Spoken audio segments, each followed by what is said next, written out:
अच्छा, being a gynaecologist, being an IVF expert, एक बच्ची की बात में करें, वो पैदा हुई है, पैदा होते से लेके मरने तक, जितनी भी उसकी एज है, आइदर इट्स 60, आइदर इट्स 40, उसको अपनी हेल्थ का क्या ख्याल रखना चाहिए, उसको अपने रिप्रोडक्टिव सिस्टम्स के लिए क्या करना चाहिए, क्या ऐसे हेल्दी चीजें हैं जो वो इनकॉर्पोरेट कर सकती है अपनी लाइफ में?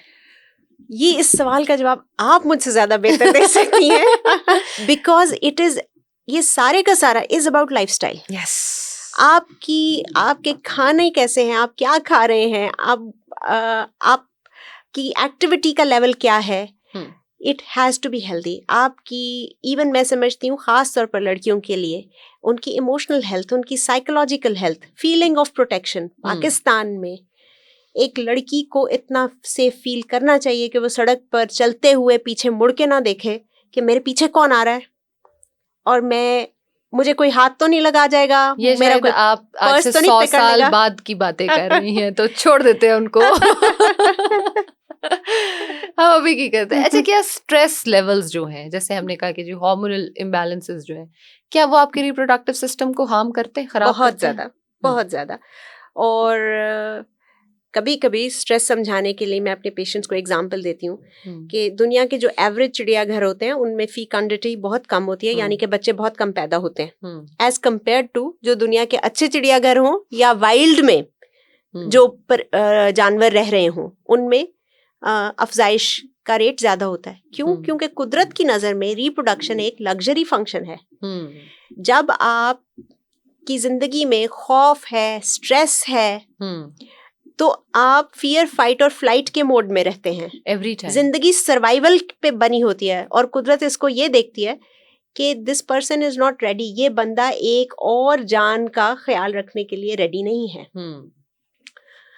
इसकी एक एविडेंस ये है। सो एक्चुअली मैं अपने पेशेंट्स को बाज़-औक़ात ये बात इस तरह समझाती हूँ कि स्ट्रेस कितना इम्पोर्टेंट फैक्टर है, कि जैसे हम शादी हो किसी की या एग्जाम हो तो पीरियड्स इरेगुलर हो जाते हैं। जो हमारा सेंट्रल सिस्टम है रिप्रोडक्टिव, जिसको ऑर्डर करना होता है, वो शट डाउन कर जाता है फॉर द टाइम बीइंग। इसी तरह अगर आप स्ट्रेस में रहते हैं तो वो सिस्टम प्रॉपरली काम नहीं करता। ट्रू।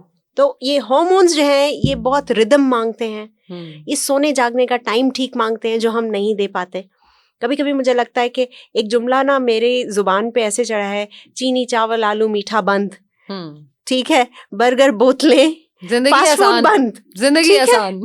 तो मैंने एक इंग्लिश की एक saying है, eat what your grandma eats. Yes. So हमें उस हेल्दी लाइफस्टाइल पे वापस जाने की जरूरत है जो मेरी ग्रैंडमा खाती है ना, ट्रस्ट मी, अगर मैं खाऊंगी तो मैं यहाँ पे होंगी। शी इज माशाल्लाह, शी दूध पीना, फ्रूट्स खाना, वेजिटेबल्स खाना, रोटी दिन में इतनी बार, लाइक दादो माशाल्लाह माशाल्लाह माशाल्लाह, नॉकवुड भाई, माशाल्लाह माशाल्लाह। लेकिन स्टिल यस, वो खाएं जो वो खा रही है। She is not having pizza burgers, she is not having soft drinks, chocolates, cakes, वो नहीं खा रही वो, तो हमें अच्छा खाना चाहिए। हमने बहुत ज्यादा रिफाइंड शुगर्स का इस्तेमाल बहुत ज्यादा कर दिया है। भाई कैफेज ना चलाएं हम, जो इतने खुल गए हैं, उनका बिजनेस खराब हो जाएगा ना। We have to take care of them. Well, saying that, organic का बिजनेस भी चल सकता है, कोशिश करके देखें। Organic is doing really great. हमारा जो स्पॉन्सर है इस पॉडकास्ट का, वो था नेचुरल्स ही है, जो कि एक ग्रोइंग ब्रांड है और बड़ा अच्छा कर है, जिसके देसी घी की, शहद की अगर मैं बात करूं तो अमेजिंग है। मैं खुद यूज करती हूँ, which is good। और अगेन ये ऑर्गेनिक चीजें प्रॉब्ली इनको वापस लाने की बहुत शदीद जरूरत है। आप ये देखें ना, एग्जाम्पल के तौर पे एक औरत है जिसका हम कह रहे हैं कि जी रिप्रोडक्टिव सिस्टम खराब है, एक का ठीक है। मुझे लगता है खराब वाली को अगर हम देसी घी ही खिलाना शुरू कर देंगे ना, और एक्टिव करेंगे उसके लाइफस्टाइल को विद ऑफ कोर्स डॉक्टर की प्रिस्क्रिप्शन, हम उसको विद इन अ ईयर बहुत हद तक सॉर्ट आउट कर चुके होंगे, ठीक कर चुके होंगे। ट्रू। और इसमें बहुत सारा जो हाथ है, क्योंकि हर इंडस्ट्री के पास फंड्स मौजूद हैं, प्रोपेगेंडा के भी, ठीक है, अच्छी बात फैलाने के भी, बुरी बात फैलाने के भी। और ऑयल इंडस्ट्री ने देसी घी के खिलाफ इस कदर काम किया 20 साल, ऐसे ही है, कि उसके नतीजे में हम ऑयल्स पे आ गए और हमारा ख्याल था कि हम बड़े मॉडर्न हो गए। बिल्कुल। तो हमें काफी सारा कुछ वापस जाने की भी जरूरत है। बिल्कुल, एक एक भैंस घर पे खुद रख ले, खुद दूध ले, दही बनाए, उसका मक्खन बनाए, देसी घी, और जिंदगी एंजॉय करे। अच्छा डॉक्टर साहिबा, ये सारी चीजें हम छोड़ते हैं, मुझे ये बताएं, आपने इंग्लैंड में तकरीबन 11 साल काम किया, आपने पाकिस्तान में भी अच्छा खासा काम किया, पाकिस्तान की औरतों में और इंग्लैंड की औरतों में सेहत में क्या फर्क है? मेरा ख्याल है वो बहुत ज्यादा हेल्थ कॉन्शियस होती हैं। उनको बहुत अंदाजा है कि उनके what is crossing there lips, कि उनके मुंह में क्या जा रहा है, क्या ये चीज मुझे खानी चाहिए या नहीं खानी चाहिए। उनकी डाइट में सैलेड्स बहुत ज्यादा है।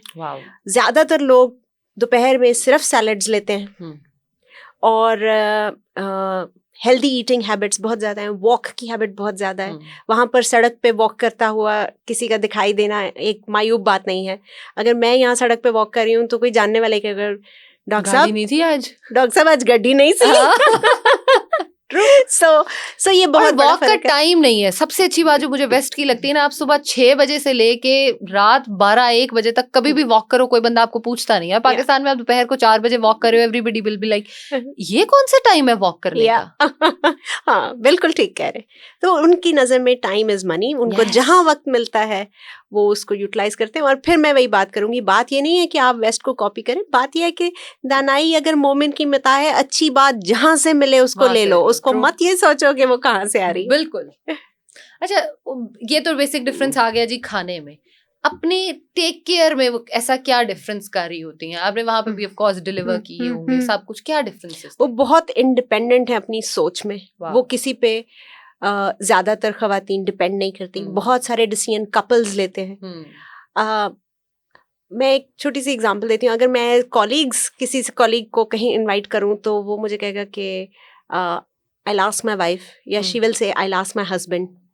पाकिस्तान में हम अगर किससे कहें कि आई इनवाइट यू, तो आपको ये तो पता कह सकता है कोई कि मैं अपने मियाँ से पूछ के बताऊंगी, पर ये कोई नहीं कह सकता कि मैं अपनी बीवी से पूछ के बताऊंगा। सो डिसीजन इकट्ठे लेने का बहुत ज्यादा रिवाज है। अपनी सोच की इंडिपेंडेंस, उसको वैल्यू देने का बहुत ज्यादा रिवाज है। उसमें हर्ज नहीं समझा जाता। उसके अलावा अगेन मैं समझती हूँ एंटीनेटल वो अपने आप को बहुत प्रिपेयर करते हैं, मेक श्योर करते हैं कि उनको child birth, labour, pain relief, इस सब के बारे में इंफॉर्मेशन पहले से मौजूद हो, रादर देन के सडनली आप लेबर में गए और आपको अंदाजा हुआ कि ओ माय गॉड ये मेरे साथ क्या हुआ, आई वाज नॉट प्रिपेयर्ड, मैं इसके लिए तैयार नहीं थी।